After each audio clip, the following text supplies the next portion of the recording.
বর্তমান সময়ে কিছু জায়গাতে একটা দিন পালন হয়, ঈদে গাদির। নাম শুনেছেন আপনারা? শুনেননি মনে হয়। ঈদে গাদির তাহলে আপনাদের এখানে হয় না, বলার তাহলে প্রয়োজন নেই।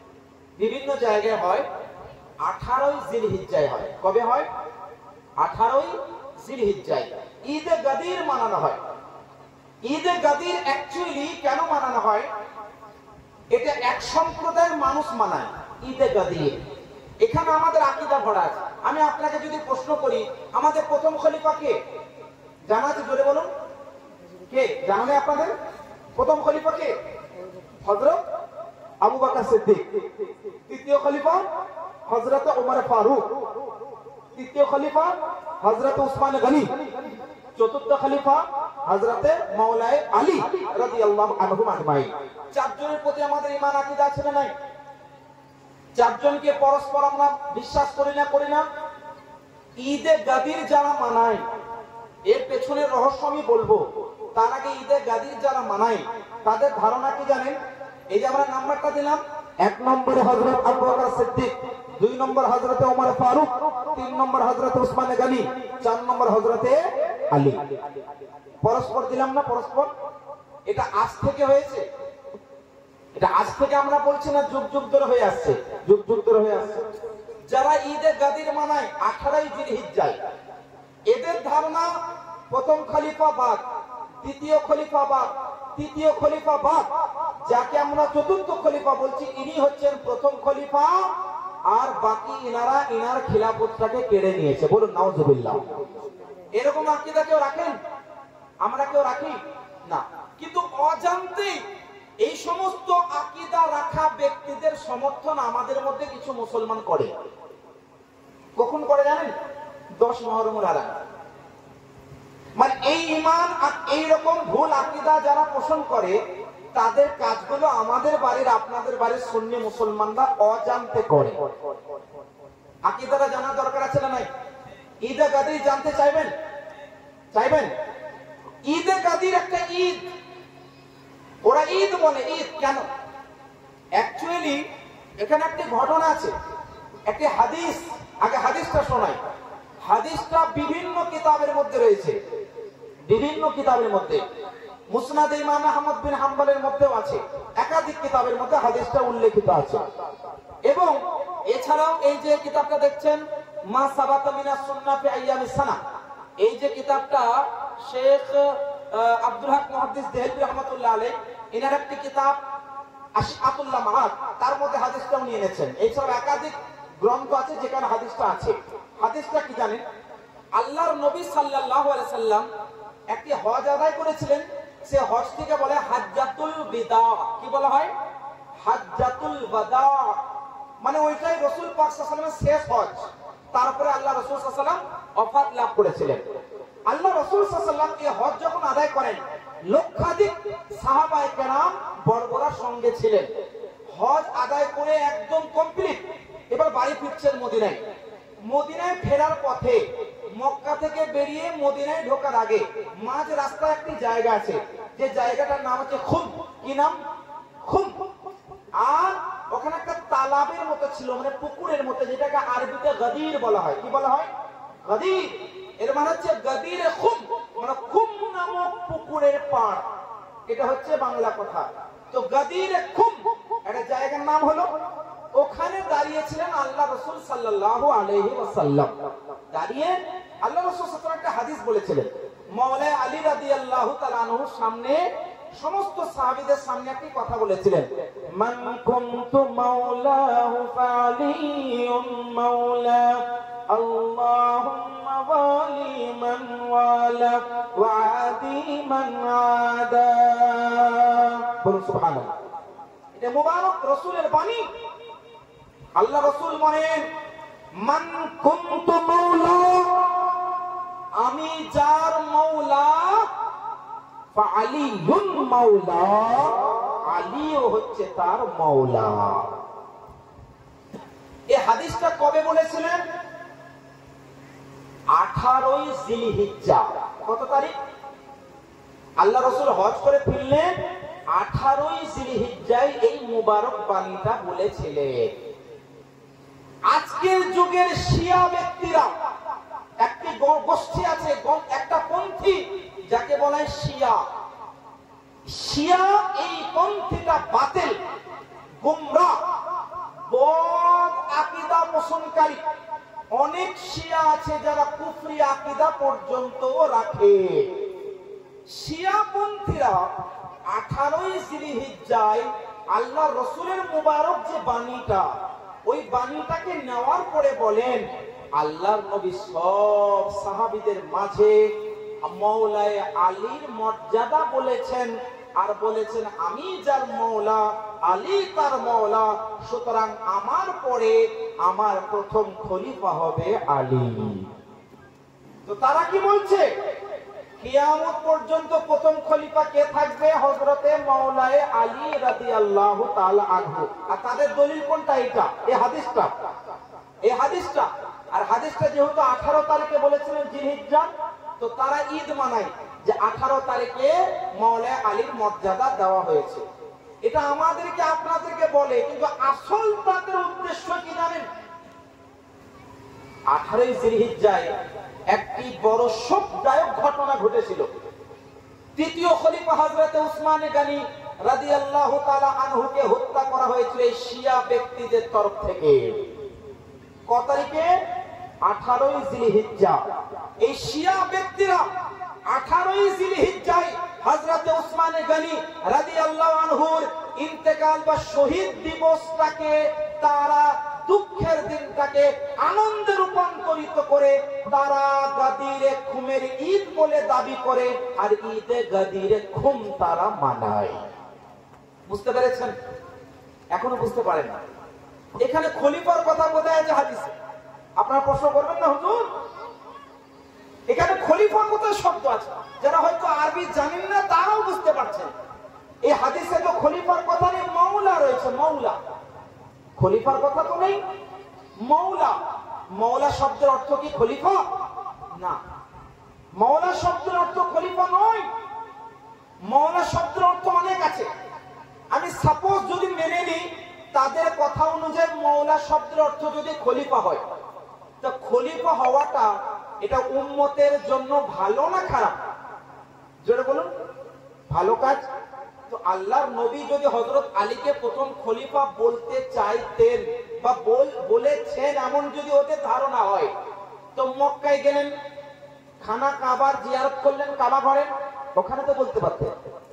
হ্যাঁ, এত গুরুত্বপূর্ণ ইম্পর্টেন্ট একটা বিষয়, ইসলাম ধর্মের একটা ইম্পর্টেন্ট বিষয়, খলিফার নাম, কে প্রথম খলিফা হবে, এত মোস্ট ইম্পর্টেন্ট একটা বিষয়। তো আল্লাহ রাসূল মক্কা কাবা ঘরের সামনে কেন বললেন না?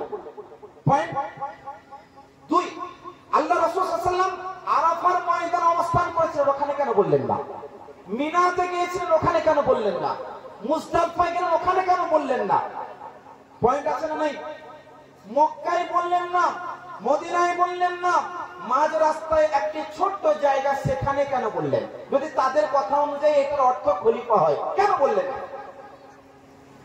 কারণ মোস্ট ইম্পর্টেন্ট বিষয়কে বলতে হবে। কোরআনে আল্লাহ পাক বলেন, ইয়া আইয়ুহার রাসূল বাল্লিগ মা উনজিলা ইলাইকা মির রাব্বিক ওয়া ইল্লাম তাফআল ফামা বাল্লাগতা রিসালাতা। হে নবী, আল্লাহর তরফ থেকে যা কিছু আপনাকে প্রদান করা হয়েছে আপনি সেগুলো প্রচার করে দিন। তো কে খলিফা হবে না হবে এইটা যদি আল্লাহ রাসূল বলতে চাইতেন, তো মক্কায় কেন বললেন না? কাবার সামনে কেন বললেন না? আরাফায় কেন বললেন না? মিনায় কেন বললেন না? মুজদালিফায় কেন বললেন না? ছোট্ট একটি জায়গায় কেন বললেন?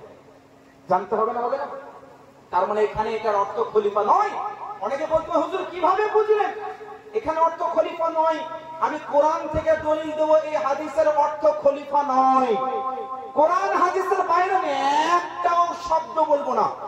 শিয়া ভাইদের, এখানে হয়তো শিয়া গোষ্ঠী নেই, যদি আগামী দিনে কেউ কোনোদিন ভিডিও দেখে বা শোনে, শিয়া ভাইদেরকে আমি কলকাতা থেকে 50 না হলে 60 বার আমি চ্যালেঞ্জ করেছি, তাদের আজও পর্যন্ত হিম্মত হয়নি, কিয়ামতের সকাল পর্যন্ত হিম্মত হবে না একসেপ্ট করার মতো। তারা কোনদিন এটা প্রমাণ করতে পারবে না এই হাদিস থেকে খিলাফত প্রমাণ হয় না। কেন জানেন? আল্লাহ পাক পবিত্র। মাওলা এটা আরবি শব্দ, তো মাওলা আরবি শব্দ, এটার অর্থ কি হতে পারে আমি কোরআন থেকে দিচ্ছি। আল্লাহ পাক বলেন ফাইন্নাল্লাহা হুয়া মাওলাহু ওয়া জিবরিল ওয়া সালিহুল মুমিনিন ওয়াল মালাইকাতু বা'দা যালিকা যহির। এটা পবিত্র কোরআন শরীফের আয়াত। আল্লাহ এখানে মাওলা শব্দ ব্যবহার করেছে, ইন্নাল্লাহা হুয়া মাওলাহু ওয়া জিবরিল ওয়া সালিহুল মুমিনিন ওয়াল মালাইকাতু বা'দা যালিকা যহির। এখানে মাওলা শব্দ পেলেন। এই মাওলা শব্দের অর্থ আমি 100 খানা তাফসীর এই আপনাদের সামনে রেকর্ড করা, যেখানে 100 থেকে 100 খানা তাফসীর আপনাকে দেখাতে পারি। 100 খানা তাফসীর নাম আমি 2-4টি নিচ্ছি গ্রহণযোগ্য তাফসীর। তাফসীরে কবির ইমাম ফখরুদ্দিন রাজি রাহমাতুল্লাহ আলাইহির লেখা কিতাব, তাফসীরে জালালাইন, তাফসীরে দুররে মানসুর ইমাম জালালউদ্দিন সিয়ুতী রাহমাতুল্লাহ আলাইহির লেখা কিতাব, তাফসীর ইবনে কাসির ইমাম ইবনে কাসিরের লেখা, তাফসীরে কুরতুবী ইমাম কুরতুবীর লেখা, তাফসীরে বাইজাবি ইমাম বাইজাবির লেখা, তাফসীরে নাসাফি, তাফসীরে নাসাফি ও তাফসীরে খাজিন, তাফসীরে জামাল সহ 100 খানা তাফসীরের কিতাব উঠিয়ে দেখুন। এই কোরআনের আয়াতের নিচে লেখা আছে এখানে মাওলা বলতে বন্ধু, প্রিয়, কাছের এবং দোস্ত। আল্লাহ পাক বলেন ফাইন্নাল্লাহা হুয়া মাওলা, নিশ্চয়ই মহান আল্লাহ তোমাদের মদদগার, তোমাদের সহযোগী, তোমাদের বন্ধু, তোমাদের দোস্ত, তোমাদের কাছের। জিবরিল তোমাদের বন্ধু, মুমিন তোমাদের বন্ধু, সমস্ত ফেরেশতা হচ্ছে তোমাদের বন্ধু, তোমাদের কাছে, তোমাদের সহযোগী, তোমাদের নিকটের একজন ব্যক্তি। তাহলে কোরআন থেকে মাওলা শব্দের অর্থ কি পেলেন? খলিফা। খলিফা পেলেন না? আচ্ছা, কোন একটি ইংরেজি কথা তার আপনি অর্থর জন্য কি করবেন? ডিকশনারি দেখবেন না, কি দেখবেন না? ডিকশনারি দেখবেন। অথবা অনেক বড় বড় কবি, যেমন শেক্সপিয়ারের মতো বড় বড় কবি, যারা ইংরেজি যারা কবি ছিলেন, তাদের কবিতা থেকে অর্থটা নেওয়ার চেষ্টা করবেন, হ্যাঁ কিনা? চেষ্টা করবেন। অনুরূপ ভাবে পবিত্র হাদিস বা পবিত্র কোরআনের কোন একটি শব্দের ব্যাখ্যা বোঝার জন্য আপনাকে লুগাত মানে ডিকশনারি দেখতে হবে। আরব দেশের একটা সব থেকে বিখ্যাত একটা লুগাত মানে ডিকশনারি, যার নাম হচ্ছে লিসানুল আরব। দ্বিতীয় একটি লুগাত যার নাম হচ্ছে মুআজামুল ওয়াসিত। এছাড়াও 10 খানা ডিকশনারি আপনার সামনে আমি দেখাতে পারি। কোন জায়গায় মাওলা শব্দের অর্থ খলিফা নেই।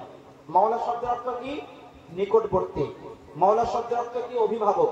মাওলা শব্দের অর্থ বন্ধু। মাওলা শব্দের অর্থ কাছে, প্রিয় মানুষকে বলা হয় মাওলা। তাহলে এখানে হাদিস থেকে নিশ্চয়ই আল্লাহ রাসূলের উদ্দেশ্য খলিফা বলা নয়। তাহলে কি উদ্দেশ্য? উদ্দেশ্য বুঝতে হলে হাদিসের ব্যাখ্যা করতে হবে।